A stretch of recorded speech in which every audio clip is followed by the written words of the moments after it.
Hello dear students, welcome to Kataria pharmacy. So students, हम study कर रहे थे B pharma second semester pathophysiology. Pathophysiology की हमारी यूनिट सेकंड स्टार्ट हो चुकी थी। अगर यूनिट सेकंड के 2 लेक्चर्स हमने अपलोड किए वो नहीं देखे हैं तो आपने अभी वीडियो के डिस्क्रिप्शन में जाइए, आपको प्लेलिस्ट का लिंक मिल जाएगा, वहां से देख लीजिए। स्टेप बाय स्टेप आप रेगुलर लेक्चर्स अटेंड कीजिए जिससे आपको सभी टॉपिक अच्छे से समझ में आ जाएं। तो आज के इस लेक्चर में हम बात करने वाले हैं new disease congestive heart failure के बारे में, बिकॉज हम स्टडी कर रहे हैं कार्डियोवैस्कुलर सिस्टम के जो डिजीज हैं उनके बारे में।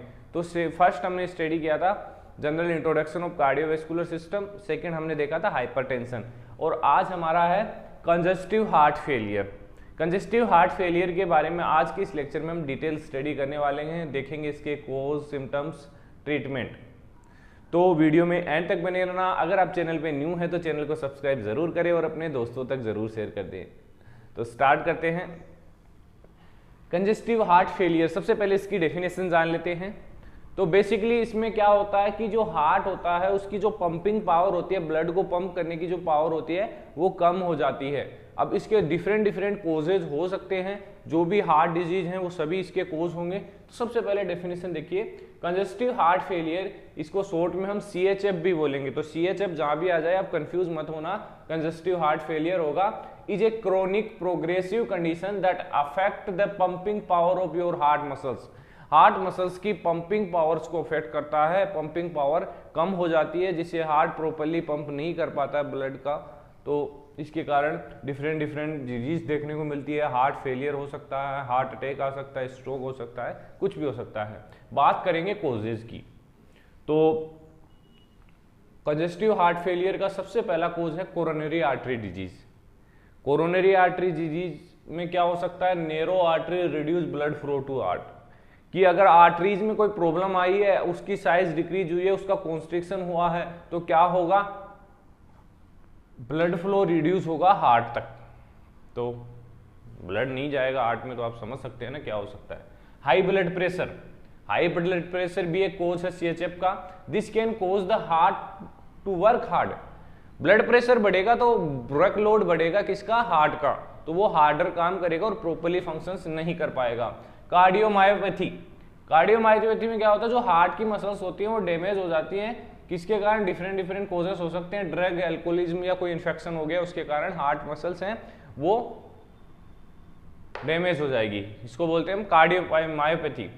हार्ट वाल्व डिजीज, या फिर वाल्व, जो हार्ट के वॉल्व है उनके अंदर कोई डिफेक्ट आ गया है, dysfunction, heart valve can lead to heart failure. अगर हार्ट वाल्व में कोई भी दिक्कत आ गई है तो ये कोज होगा, इसको बोलेंगे हम कंजस्टिव हार्ट फेलियर हो सकता है। मायोकार्डियल इंफार्क्शन, मायोकार्डियल में क्या होगा, हार्ट की जो मसल्स है वो डैमेज होगी तो हार्ट प्रॉपर्ली वर्क नहीं कर पाएगा। तो ये कुछ कोजेज हैं जिनकी वजह से कंजस्टिव हार्ट फेलियर देखने को मिलता है, कि जो हार्ट की मसल्स हैं वो प्रॉपर्ली ब्लड को पंप नहीं कर पाती हैं। बात करेंगे सिम्टम्स की। अगर कंजस्टिव हार्ट फेलियर होता है तो क्या क्या सिम्टम्स देखने को मिलेंगे पेशेंट के अंदर। शॉर्टनेस ऑफ ब्रेथ होगी इजीली, क्योंकि ब्लड का ट्रांसपोर्ट नहीं हो रहा है, ऑक्सीजन का नहीं होगा। फैटिक होगा, स्वेलिंग होगी लेग के अंदर, एंकल के अंदर, फीट के अंदर, क्योंकि ब्लड फ्लो नहीं होगा तो स्वेलिंग तो होगी। क्योंकि अगर आप देखिए, आपकी अंगुली है, कुछ भी देख लीजिए, अगर यहाँ पे 1 मिनट के लिए ब्लड फ्लो नहीं होगा तो कुछ ना कुछ रेस्पॉन्स आपको देखने को मिलेगा। रैपिड और इरेगुलर हार्टबीट इरेगुलर होगी। परसिस्टेंट कफ आएगा, अब ये अफेक्ट करेगा लंग्स को भी अफेक्ट करेगा, यहाँ से परसिस्टेंट कफ आएगा।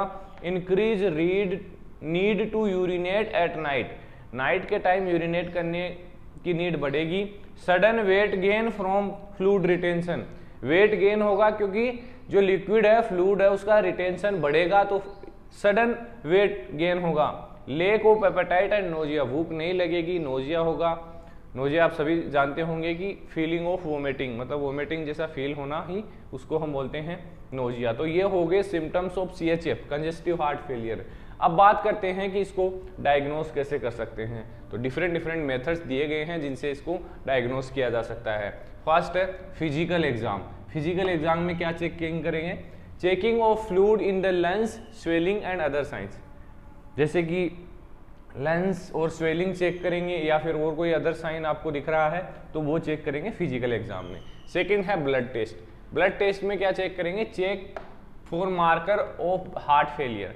हार्ट फेलियर के मार्कर्स को चेक करेंगे कि क्या हो जो कोजेज हैं हार्ट फेलियर के, उसको चेक करेंगे। चेस्ट एक्सरे, चेस्ट एक्सरे से क्या पता लग जाएगा, to see the condition of the lungs and heart की कंडीशन पता लग जाएगी। ईसीजी से क्या होगा, जो इलेक्ट्रिकल एक्टिविटी है हार्ट की वो चेक कर लेंगे। और कार्डियक एमआरआई, कार्डियक एमआरआई क्या करेगा, डिटेल इमेज प्रोवाइड करेगा हार्ट की, जिससे भी पता लग जाएगा। लास्ट है coronary angiogram. Check the blockage in the coronary artery, कि कोरोनरी आर्टरी में कोई ब्लॉकेज तो नहीं आया है जिसकी वजह से ब्लड फ्लो नहीं हो रहा है, तो ये कोरोनरी एंजियोग्राम इसको बोलते हैं। तो ये कुछ डायग्नोस्टिक टेक्निक्स हैं सीएचएफ की, कंजस्टिव हार्ट फेलियर की। बात करेंगे ट्रीटमेंट की, तो हम जो भी डिजीज स्टडी कर रहे हैं पैथोफिजियोलॉजी के अंदर, उसके ट्रीटमेंट के अंदर एक चीज आपको जरूर आती है, लाइफ स्टाइल चेंज, और दूसरी चीज आती है अंडरलाइन कोजेस। तो लाइफ स्टाइल में तो आप सभी जानते हैं कि क्या क्या कम करना है, आपको जानते सभी हैं लेकिन करता कोई नहीं है। रिड्यूसिंग साल्ट इनटेक, देखिए जिसके ब्लड प्रेशर ज्यादा है ना, उस पेशेंट को तो सबसे कम साल्ट का इंटेक करना चाहिए, क्योंकि साल्ट बहुत तेजी से ब्लड प्रेशर बढ़ाता है। एक्सरसाइजिंग रेगुलरली सभी को करना चाहिए, जरूरी नहीं है जिसके डिजीज हो रही है उसको ही करना चाहिए, सभी को एक्सरसाइज करनी चाहिए। क्विटिंग स्मोकिंग, स्मोकिंग को छोड़ देना है बिल्कुल। मैनेज रखना है अपने वेट को, मोटापा बढ़ने नहीं देना है। बात करेंगे मेडिकेशंस की। मेडिकेशंस में ACE inhibitor, angiotensin converting enzyme inhibitor to relax blood vessels, blood vessels को रिलैक्स करने के लिए दी जाती है। Beta blocker, beta blocker to reduce heart rate and blood pressure, heart rate और ब्लड प्रेशर को रिड्यूस करने के लिए दी जाती है। अब इन मेडिसिन की जो क्लास है, इनमें कौन कौन सी मेडिसिन आती हैं, कैसे काम करती हैं, हम आगे स्टडी करेंगे फार्माकोलॉजी के अंदर। फार्माकोलॉजी के अंदर ये सब कुछ आपको देखने को मिलेगा। डायूरेटिक्स, डायूरेटिक्स क्या होती है, जो फ्लूइड जमा हुआ है बॉडी के अंदर उसको रिड्यूस करने का काम करती है। एल्डोस्टेरोन एंटागोनिस्ट क्या करता है, मैनेज लेवल ऑफ फ्लूइड, ये भी फ्लूइड के लेवल को मैनेज करता है। डिजोक्सिन ये क्या करेगा, स्ट्रेंथ बढ़ाएगा हार्ट मसल्स कॉन्ट्रैक्शन की। तो ये कुछ मेडिकेशंस हो गई, ये ट्रीटमेंट हो गया हमारा कंजेस्टिव हार्ट फेलियर का। आई होप ये टॉपिक आपको समझ में आया होगा। अगर वीडियो अच्छी लगी तो वीडियो को लाइक ज़रूर करें, और अगर आप अभी तक नोट्स परचेज नहीं करे हैं, अगर नोट्स परचेज करना चाहते हैं तो वीडियो के डिस्क्रिप्शन में आपको टेलीग्राम ग्रुप का लिंक मिल जाएगा, तो उसमें आप जाके ज्वाइन कर सकते हैं। तो बने रहिए हमारे साथ, मिलते हैं नेक्स्ट वीडियो में।